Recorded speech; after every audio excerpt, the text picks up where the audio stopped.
Agora sim a gente volta para gravar, né? Deu certo aqui, gravar a segunda parte da nossa aula. Vamos lá. Acho que agora vai, gente.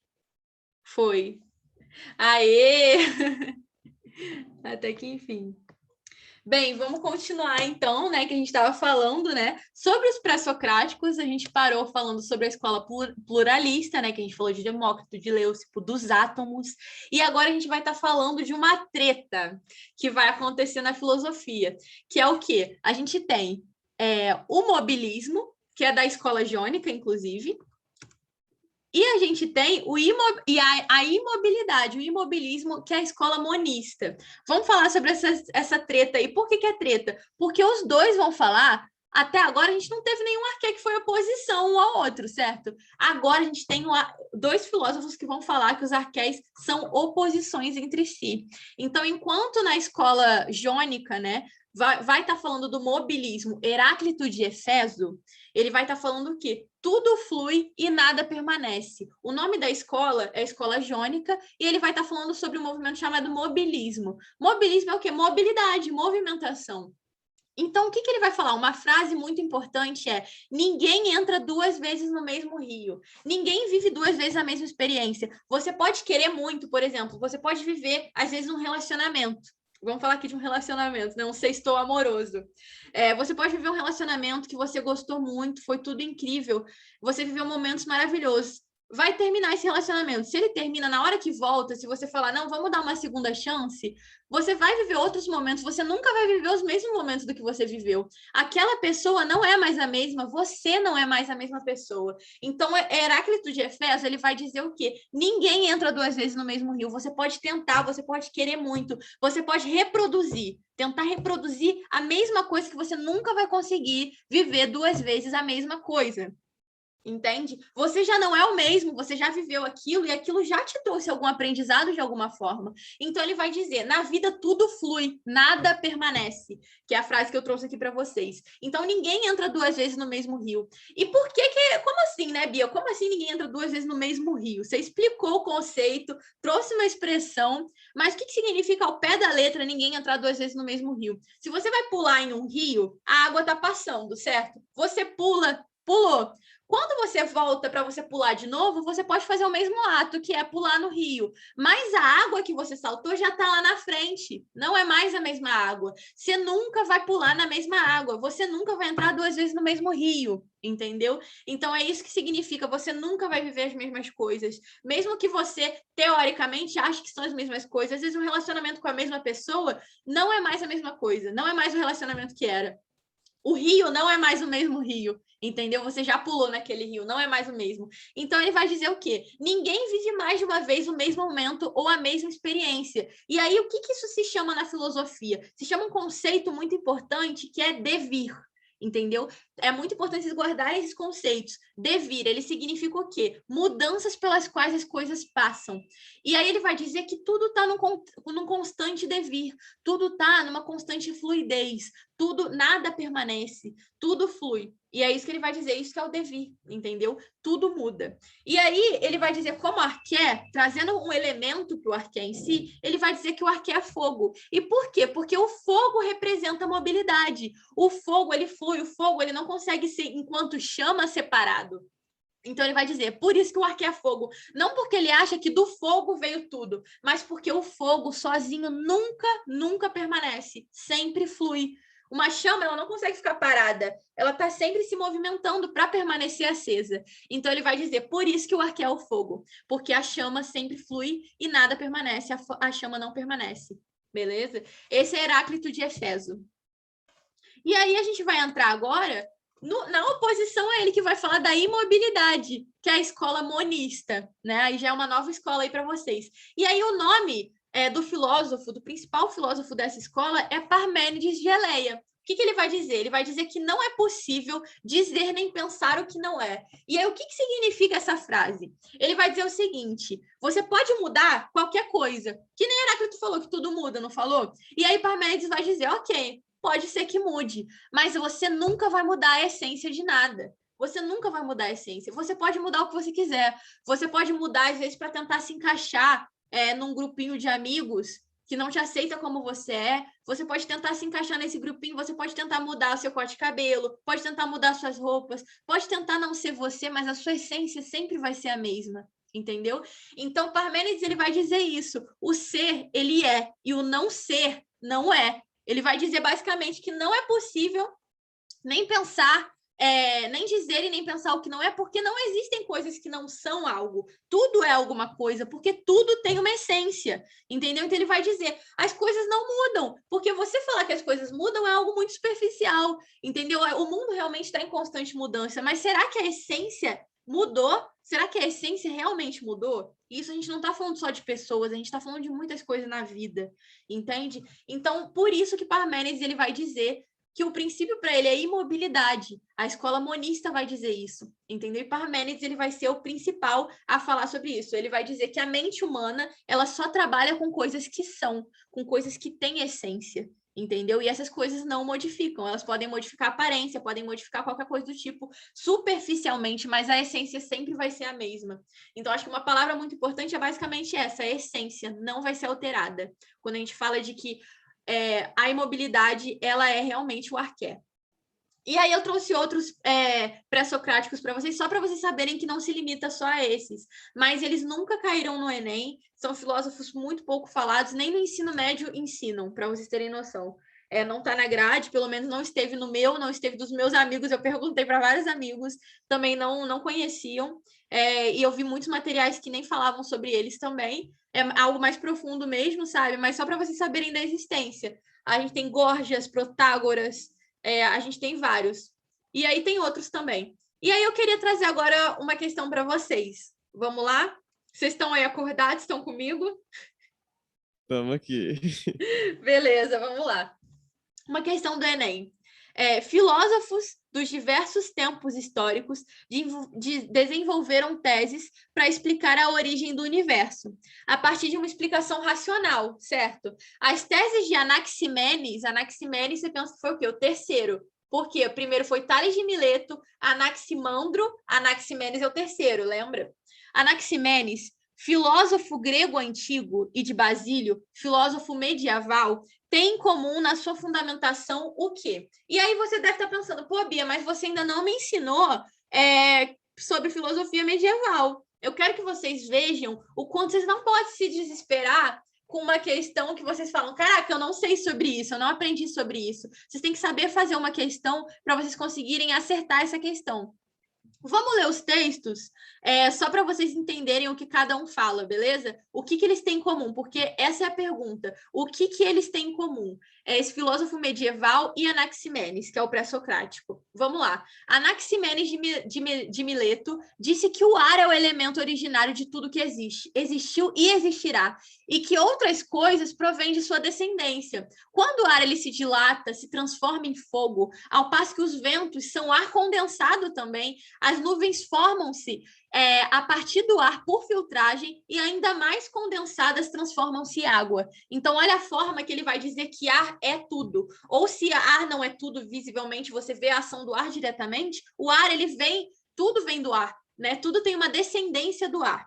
E aí ele vai dizer, a água, quando mais condensada, transforma-se em terra. E quando condensada ao máximo, transforma-se em pedras. E tudo isso veio do ar como originário. Texto 2. Agora vamos falar de Basílio, que é o filósofo que eu não ensinei para vocês ainda, né? Basílio Magno, filósofo medieval, escreveu: Deus, como criador de todas as coisas, está no princípio do mundo e dos tempos. Quão parcas de conteúdo se nos apresentam em face desta concepção as especulações contraditórias dos filósofos, para os quais o mundo se origina ou de algum dos 4 elementos, como ensinam os jônios. Lembra que a gente falou dos jônios? Ou dos átomos, por exemplo, como julga Demócrito. Na verdade, dão a impressão de quererem ancorar o mundo numa teia de aranha. E aí, agora, voltando para a nossa pergunta, vamos tentar ver o que eles têm em comum, né? O que eles têm em comum um com o outro. Vocês conseguem... meu Deus! Vocês conseguem me dizer o que vocês acham? Qual vocês acham que é a resposta? Pode ser no chat. Uhum. O pessoal tá colocando no chat, né? Então, gente, exatamente, é D. o que eles faziam, né? Você pode ver que você sabendo que Anaximenes, ele era um filósofo pré-socrático e que os filósofos pré-socráticos, lembra que eu falei, eles são fisicistas, naturalistas, cosmológicos, eles buscam saber o princípio originário do mundo, que a gente vai chamar o quê? De physis. E aí a gente chama do quê? De arqué, o ar, por exemplo. Ele buscava a physis, que é o princípio originário de tudo, e qual é esse princípio? É o arqué. E aí, no caso de Anaximenes, a gente vai ver que é o ar, né? Que a gente estudou já essa questão dos pré-socráticos. E aí, você sabendo disso, você já ia saber, pelo menos, que essa está certa, entendeu? Que ele, pelo menos Anaximenes, ele postulava realmente o princípio originário para o mundo. E aí você pode ver que as outras estão erradas. Por quê? Quando você vê essa questão da B, por exemplo, refutavam as teorias de filósofos da religião. Na realidade, Basílio, a filosofia medieval foi até algo que o Enem tentou fazer de pegadinha. A filosofia medieval ela pode ser chamada de filosofia cristã ou filosofia medieval. Então, a partir do momento que eles trazem filosofia medieval, eles querem que você já saiba que essa é filosofia cristã. Sabendo disso, vocês já iam saber que não refuta a questão da religião. Na realidade, é uma filosofia centrada na religião, entendeu? Então, aí outra coisa, eles tinham origem nos mitos. Gente, a gente já falou dos mitos lá, né, na parte 1 da nossa aula, que a gente estava falando sobre o surgimento da filosofia. Como que para filosofia existir na realidade, a gente teve uma separação gradual, né? Mas uma ruptura muito, muito importante dos mitos com a filosofia. A filosofia é o oposto da narrativa mítica, né? Então não tem nada a ver isso. Não tinha uma origem nos mitos de civilizações antigas. Na realidade, filosofia é o oposto de mito.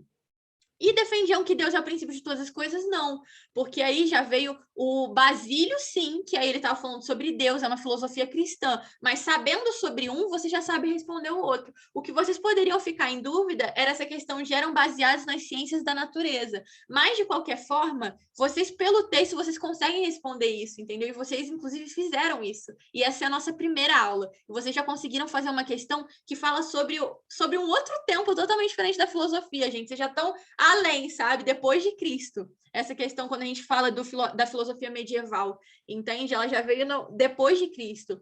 Então, tipo assim, vocês conseguem ver como vocês conseguiram responder certo uma questão sabendo sobre os pré-socráticos, sabe? Sabendo sobre 600 antes de Cristo, responder uma questão onde a gente estava falando sobre filosofia medieval, cara. Isso é muito bom. Isso é saber fazer uma questão. E a gente vai treinar isso com vocês. Vamos lá para outras duas questões, né? A gente sempre vai fazer o quê? Então, a gente vai ver a pergunta norteadora. O texto ele faz uma apresentação crítica acerca do pensamento de Demócrito. Vocês lembram da escola pluralista que eu falei com vocês? De Demócrito, dos átomos? Então, segundo o qual o princípio constitui... Ah, é a resposta. Eu dei a resposta, gente. Segundo o qual o princípio constitutivo das coisas estavam representados pelos, que foi o que eu falei com vocês, né? Que eu acabei de dar o spoiler. Átomo que explica o surgimento dos entes. Então, olha só, como se você não guarda o nome, você já não iria saber, você poderia confundir, lembra? Os números com o devir, com a água, a imobilidade, o átomo. Vocês poderiam confundir o número, que é o quê? Pitágoras. Devir, Heráclito de Efeso. A água, a gente está falando lá do pai da filosofia, Tales de Mileto. A imobilidade, Parmênides, que é o quê? Contradição do devir. Lembra que eu falei para vocês o que é o devir? E olha só como se vocês não guardam o termo que eu falei com vocês. Na realidade, Heráclito de Efeso ele vai falar sobre o fogo. E ele vai falar sobre a mobilidade. O devir é só um termo que eu falei para vocês guardarem. E olha o que o Enem trouxe. Esse termo. Então, é muito importante vocês guardarem esse termo, porque às vezes você pode falar, caraca, o que é devir? Se você esquece que é o átomo, você pode falar, devir está me confundindo. Eu sei os outros, mas eu não sei o que é devir. Entende? Então, você pode errar por conta disso. Mas é isso, essa é a resposta, o átomo, né, que explica o surgimento dos entes. Vamos lá agora, então, para a nossa próxima questão, né, que a gente vai estar falando, vamos ler antes o quê? O texto, o enunciado, né, não o texto em si, o texto 1 e o texto 2, mas sim a pergunta norteadora. Os fragmentos do pensamento pré-socrático expõem uma oposição que se insere no campo das... Beleza, vamos lá, então, a gente pode ler os textos, né? Porque a gente está falando aqui de uma oposição. Vamos lá, então. Texto 1, né? Desse fragmento. Não se pode banhar 2 vezes no mesmo rio. Lembra quem que fala isso? Heráclito de Éfeso, né? Quando ele fala do devir, que a gente nunca vai mergulhar 2 vezes no mesmo rio e nunca vai viver 2 vezes a mesma experiência. Então, não se pode banhar 2 vezes no mesmo rio, nem substância mortal alcançar 2 vezes a mesma condição, mas pela intensidade e rapidez da mudança, dispersa e de novo reúne. Agora o texto 2, né? Vamos estar falando do texto 2, que aí já vem uma oposição. Lembra da treta que a gente estava falando? Qual que é a oposição de Heráclito? Parménides. Então, vamos ver o que vai estar falando. São muitos os sinais de que o ser é ingênito e indestrutível, pois é compacto, inabalável e sem fim. Não foi nem será, pois é agora um todo homogêneo. Ou seja, você não pode falar, não foi nem será, eu sou, entendeu? Eu tenho a minha essência, eu sou algo. Então, uno e contínuo. Como poderia o que é perecer? Como poderia gerar-se? Então, como poderia modificar se eu sou, eu já sou, e essa é a minha essência, entendeu? Então, os fragmentos do pensamento pré-socrático, eles expõem uma oposição que se insere no campo das... E aí, lembra que eu falei com vocês que eu ia trazer para vocês uma questão? Eu quero que vocês saibam fazer questão. Além de passar conhecimento para vocês, conhecimento é que vocês mais podem ter fontes de acessar, sabe? Hoje em dia, com internet e tudo mais. Mas vocês precisam muito mais do que só ter um conhecimento, vocês têm que saber fazer a prova. Vocês têm que saber ler uma questão, saber certas palavras. E aí, a gente já viu todas as questões, grande parte das questões que eu trouxe para vocês tinham palavras-chave que você precisava saber para poder responder, como, por exemplo, essa outra aqui do devir. Então, quando a gente fala sobre essa questão, vocês podem responder no chat para mim, por favor, enquanto eu vou estar explicando a importância de eu trazer essa questão para vocês, beleza? Por que é tão importante eu trazer essa questão para vocês? Já tem gente respondendo, né? Vamos lá. Por que é importante eu trazer essa questão para vocês? Porque tem palavras nelas, palavras que vocês ainda não conhecem, porque eu ainda vou falar, mas palavras que vocês poderiam não conhecer, entendeu? Se eu não estivesse apresentando essa questão aqui para vocês agora. Então, teve gente que falou, né, que é E, por exemplo, mas eu vou falar para vocês a resposta real. A resposta real é a C. E por quê? Por conta da palavra ontológica. Entende? É uma palavra que foi uma questão considerada como difícil dentro das questões de filosofia, simplesmente porque as pessoas não sabiam o significado da palavra ontológica. Mas se soubessem, gente, para mim é a questão mais fácil que eu trouxe para vocês. O problema é a palavra ontológica. Se o significado literal da palavra tivesse escrito, vocês iam ter acertado. Sabe por quê? Ontológica significa a natureza das coisas, a origem das coisas. Então, vocês sabendo que eles são pré-socráticos, vocês já iam saber, eles falam sobre a origem das coisas, né? A origem do mundo, a origem do universo. Então, se falassem discussões de base ontológica, discussões que falem sobre a origem do mundo, a origem das coisas, vocês iriam ter acertado. Então, olha a importância de saber esses termos, né? De saber essas palavras, de saber, por exemplo, o que é uma discussão de base ontológica, né? Uma discussão que vai trazer essa questão da origem do mundo, a origem do universo. E vocês teriam acertado. Então, eu vou trazer... eu estou tentando trazer questões que são, mesmo ainda falando sobre o tema de agora, que são ainda à frente do nosso tempo. Porque eu vou falar ainda com vocês sobre período mitológico, eu já falei com vocês sobre os mitos, né? Mas sobre a retórica sofística, eu ainda vou falar com vocês na próxima aula sobre Sócrates, sobre os sofistas. Eu ainda vou falar sobre o mundo sensível, o mundo inteligível, quando a gente estiver falando de Platão. Eu ainda vou estar falando sobre tudo isso, e Aristóteles, né? Então, nessa questão, você tinha que ter conhecimento sobre outros filósofos. Mas se você só soubesse o significado da palavra ontológica, você já ia ter acertado, sem nunca ter ouvido falar de Sócrates, sem nunca ter conhecimento sobre os outros filósofos. Então, é muito mais que conhecimento, é saber fazer a prova, é saber o que ela pode cobrar, os termos que ela pode usar e buscar esses termos, que isso vai garantir para vocês uma boa prova. Beleza? Gente, a aula de hoje foi isso. Eu falei que era bem rapidinha essa segunda parte, né? Foi isso. Eu vou ver se está tudo certo em relação ao próximo professor. Obrigada aí por estarem comigo hoje. Sério, foi incrível conhecer vocês. Foi muito boa a participação de vocês. Vocês estamos juntos, né? Tipo, 9h30 e a gente sextou realmente junto. Então, eu só tenho a agradecer. Muita gratidão mesmo, viu, por vocês. Vou aqui dar um stop na nossa gravação. E obrigada de novo, gente.